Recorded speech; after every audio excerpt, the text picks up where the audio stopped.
अस्सलामुअलैकुम नाज़रीन कराम, नई वीडियो में आपको खुश आमदीद कहते हैं। दावा किया गया कि फैज़ हमीद का नेटवर्क पकड़ा गया है, इमरान खान के सहूलतकार पकड़ लिए हैं, इमरान खान ख़त्म शुद, तहरीक इंसाफ ख़त्म शुद। लेकिन फिर कुछ और होता है। अचानक देखते हैं कि बरतानिया के इदारे ITTV में खान का एक और इंटरव्यू छप जाता है। उसके बाद बंद कमरों में दौड़ें लग जाती हैं। मनसूबा साज सोच में पड़ जाते हैं कि ये हो क्या रहा है। उसके बाद अडियाला जेल के अमले के 6 लोगों की आज गिरफ्तारी डाली गई है और उनको गायब कर दिया गया है। बार बार ये दावे सामने आ रहे हैं कि नेटवर्क तोड़ दिया गया। तो पहले मेरा सवाल समझ लें कि क्या है, फिर मैं आपको एक्सप्लेन करता हूँ कि ये इनके साथ हो क्या रहा है और इनको समझ नहीं आ रही, और फिर बताता हूँ कि आज क्या ही ज़बरदस्त समाअत इस्लामाबाद हाई कोर्ट में हुई है। नाज़रीन इकराम, ये कभी किसी को पकड़ लेते हैं, कभी किसी को पकड़ लेते हैं। 6 मज़ीद लोग पकड़ लिए हैं और दावा करते हैं कि हमने ख़त्म शुद्ध कर दिया है। ये हो क्या रहा है, ये करने की क्या कोशिश कर रहे हैं सोशल मीडिया के। इन्होंने बहुत सारे लोग पकड़े, उन्हें कहा गया था, और किसी नौसरबाज नहीं कहा था कि कोई गरारियों वाली मशीन है, वो टिक टिक करके चलती है और रीट्वीटें होती हैं और ट्रेंड्स बनते हैं। इन्होंने इस पर यकीन कर लिया, ये इतने डफर्स हैं। इन्होंने PTI के सोशल मीडिया के जितने लोग थे उन्हें उठा लिया कि ये आज तक गरारियों वाली मशीन ढूंढ रहे हैं, ये इनकी ज़हनी हालत है। अब खान साहब का एक और इंटरव्यू बाहर आ गया। अब इनको फिर से मुसीबत पड़ गई है कि ये हो क्या रहा है, कैसे बाहर आ गया, और खान ने कैसे दावा कर दिया कि फैज़ को पकड़ लिया है, मैं तो 1 घंटे में अपना इंटरव्यू छपवा सकता हूँ दुनिया में कहीं भी। इनको समझ नहीं आ रही इनके साथ हो क्या रहा है। आपने अंडरस्टैंड करना है कि ये जो कॉन्स्पिरेसी थ्योरी बना रहे हैं, सवाल समझ लें मेरा, इमरान खान इस वक्त किसी केस में सज़ा याफ्ता मुजरिम नहीं है। सारे केस ख़त्म हो चुके हैं या सज़ाएं मुअत्तल हो चुकी हैं या इमरान खान बरी हो चुके हैं सज़ाओं से। इस वक्त इमरान खान का स्टेटस सज़ा याफ्ता मुजरिम का नहीं है। इमरान खान एक मुलजिम के तौर पर हवालात में बंद है। मुलजिम का मतलब बाय डेफिनेशन है हर दुनिया के लॉ में कि इनोसेंट अनटिल प्रूवन गिल्टी, यानी जो मुलजिम होता है वो बेगुनाह होता है। देखें, आपने किसी को कत्ल करते हुए भी देख लिया है, उसको पुलिस पकड़ के ले गई है, जब तक किसी अदालत से उसको सज़ा नहीं होती उसको हर नज़र में बेगुनाह तस्वुर किया जाएगा। यहाँ तो वैसे ही वो बेगुनाह है। यूनाइटेड नेशन का इदारा कह चुका है कि खान को आइन और कानून के ख़िलाफ़ जेल में रखा गया, आलमी कवानीन के ख़िलाफ़ जेल में रखा गया। तो बुनियादी चीज़ को समझ लें, ये इनका मसला है जो इन्हें समझ नहीं आ रहा कि एक मुलजिम का इंटरव्यू बाहर आ जाना, वो जैसे भी आए, थोड़ी देर के लिए इन्हीं की थ्योरी मान लेते हैं कि कुछ लोग इनकी मदद कर रहे हैं। एक मुलजिम का जो कि मासूम है, इंटरव्यू बाहर आ जाना कौन सा बड़ा जुर्म है, आप मुझे बता दें।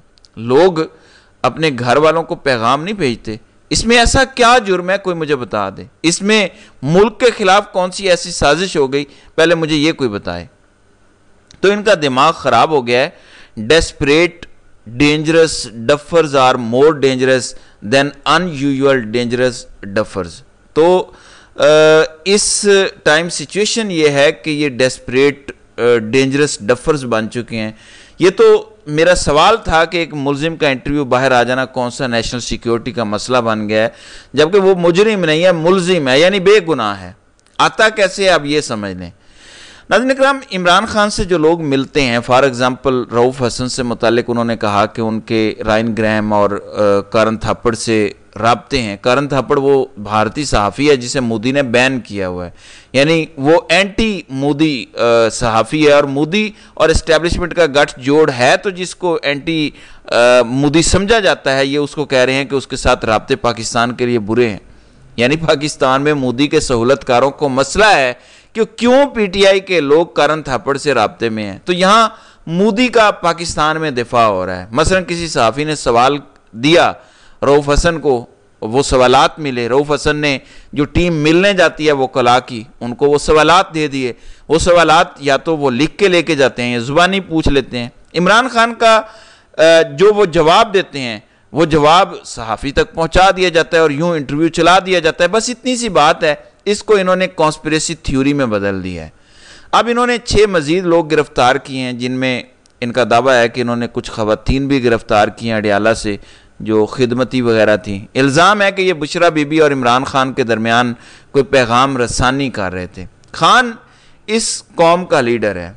कल बड़ी ज़बरदस्त बात की चौधरी गुलाम हुसैन ने कि खान साहब को 3 से 4 करोड़ के दरमियान वोट पड़ा है, असली फॉर्म 45 अगर देखा जाए, और ये वोट इससे ज़्यादा होता अगर बल्ले का निशान होता, क्योंकि बहुत सारे लोगों ने हो सकता है कन्फ्यूजन की वजह से और बहुत सारे लोगों ने नेट ना होने की वजह से वोट नहीं दिया, इसलिए टर्न आउट 50% से कम रहा।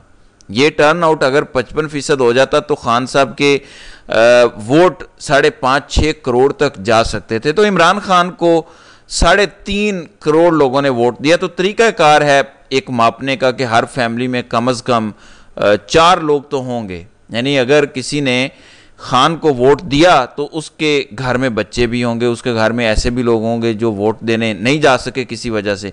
तो अगर 3 से 4 करोड़ वोट किसी को मिलते हैं तो इसका मतलब है 12 से 14 करोड़ लोग उसे सपोर्ट करते हैं। ये असल हकायक है। मतलब पाकिस्तान की कुल आबादी का सिर्फ वोटिंग पैटर्न अगर आप देख लें तो 60% खान को सपोर्ट करता है वोट देने की हद तक। फिर पाकिस्तान की 66% आबादी नौजवानों पर है, उनमें से भी एक बड़ा चंक वोट देने की उम्र का नहीं है, वो सारे इमरान खान को सपोर्ट करते हैं। इसलिए आप अपनी आबादी में देख लें 14-15 करोड़ लोग हैं जो खान को खुलेआम सपोर्ट कर रहे हैं। तो आप जिस मर्जी जेल में डालेंगे वहाँ खान को सपोर्ट मिल जाएगी। बल्कि मैं आपको चैलेंज करता हूँ, वैसे आप में ये जुर्रत नहीं होगी, फिर भी अगर आप खान साहब को मिलिट्री कोर्ट में ले जाते हैं तो मैं आपको यकीन दिलाता हूँ मिलिट्री कोर्ट में भी इमरान खान को उसके चाहने वाले मिल जाएंगे, वहाँ भी खान के अकीदतमंद उसके मुरीद मिल जाएंगे और आप उनको भी नौकरियों से निकालते फिरेंगे।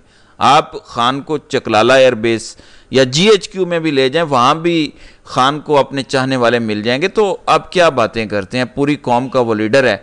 आप अडियाला सारी खाली कर दें, नए लोग जो आएंगे वो भी उसी के मुरीद बनेंगे। तो ये चीज़ आपसे हजम नहीं हो रही, आपकी बात लोग मानते नहीं हैं, उसके बोले बगैर सब कुछ माना जा रहा है, ये आपसे हजम नहीं हो रहा। तो प्लीज़ सिचुएशन को समझें। आप 6 बंदे पकड़ें, 10 पकड़ें, फैज़ को पकड़ें। देखें आज फैज़ को पकड़ा है, कल को अगर हालात बदल गए, अवाम जीत गई, तो आज का ताकतवर शख्स और आज का DG ISI भी पकड़े जाएंगे। तो ये सिलसिला चलता रहेगा, ये सिलसिला कभी ख़त्म नहीं होगा। तो अगर आपको लगता है कि हर मसले का हल ये है कि खान को मार दो, ख़त्म कर दो, मैं आपको इस हवाले से भी थोड़ा सा आगाह करना चाहता हूँ कि इनकी साजिश क्या हो सकती है मुमकिन तौर पर।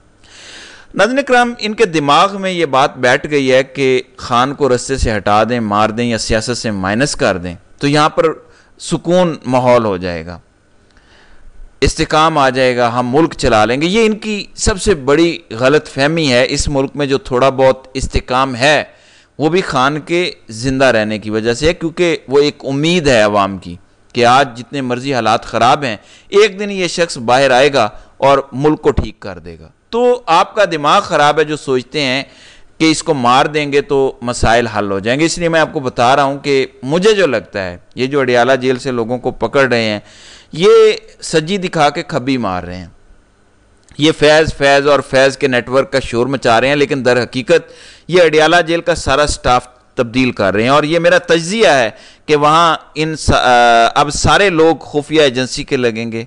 इसके साथ आपने जोड़ के देखना है कि खान की बहन ने कल कहा था कि ये इमरान खान को अलकादिर में सज़ा दे के 3 महीने जेल में रख के इस दौरान खान को कत्ल करना चाहते हैं। उन्होंने कत्ल का लफ्ज़ इस्तेमाल नहीं किया, एलिमिनेट का लफ्ज़ इस्तेमाल किया, यानी उन्हें ख़त्म करना चाहते हैं। तो ये इस प्लान का हिस्सा हो सकता है कि आपको दिखाया जा रहा है कि नेटवर्क पकड़ रहे हैं, लेकिन अडियाला जेल का पूरा स्टाफ तब्दील किया जा रहा है और सब कुछ ISI के कंट्रोल में दिया जा रहा है। नीचे से लेकर ऊपर तक हर बंदा एजेंसी का लगेगा। मसलन अगर मिलिट्री कोर्ट का ट्रायल करते भी हैं तो क्या ये अफोर्ड कर सकते हैं कि खान को अडियाला से निकाला जाए? मेरा ख्याल में ये नामुमकिन है। जाहिर है फिर अडियाला में ही रखना पड़ेगा। तो अडियाला पूरे को ही खुफिया एजेंसी के कंट्रोल में देना है। तो मेरी छठी हिस्स कह रही है कि अब ये उस तरफ जा रहे हैं। मामलात ये बहाना है फैज़ वगैरह के नेटवर्क का। देखें खान के पास पब्लिक की पूरी ताकत है। खान को क्या ज़रूरत है फैज़ हमीद की जो रिटायर हो चुके हैं, पब्लिक की अनप्रेसिडेंट सपोर्ट रखने वाले को किसी जर्नैल की क्या ज़रूरत है? इमरान खान को तो इक़्तिदार चाहिए ही नहीं। हाँ, एक चीज़ साबित हो गई है, अगर आपकी बात मान लें, आप हमें 1.5 साल ये कहते रहे कि पीटीआई मुलविस है, खान मुलविस है 9 मई में, जब आपको कोई सबूत नहीं मिला 1.5 साल, जब आप सीसीटीवी फुटेज दिखाने की पोजीशन में नहीं है, तो अब आपने कहा है कि हमारा ही एक जर्नैल मुलविस था, बगावत भी उसी ने की, 9 मई भी उसी ने करवाया। ये अलग है कि बुग़्ज़ इमरान में उस जर्नैल के साथ आप खान को जोड़ने की कोशिश कर रहे हैं। मेरा आपसे एक सिंपल सवाल है, एक सिविलियन निहत्ता जिसको आपने 1-1.5 साल से जेल में रखा हुआ है, वो किसी जर्नैल से बगावत करवा सकता है या कोई जर्नैल ये करवा सकता है? वादा माफ गवाह अगर कोई बन सकता है तो वो तो कोई सिविलियन बनेगा, जर्नैल कैसे किसी सिविलियन के खिलाफ वादा माफ गवाह बन सकता है? तो आपका सारा स्क्रिप्ट गलत है, उल्टा है, इसलिए आपकी हर चाल उल्टी पड़ती है कि आपका दिमाग नहीं है और इस टाइम आप डेस्परेट डफर्स बने हुए हैं। इस टाइम मुझे मेरे मुल्क की फिक्र है कि मेरे मुल्क को नुकसान ना पहुंचा दें। बहरहाल नाज़रीन इकराम, आपकी इस वीडियो के हवाले से क्या राय है? आप अपनी राय का इजहार कमेंट सेक्शन में ज़रूर कीजिएगा।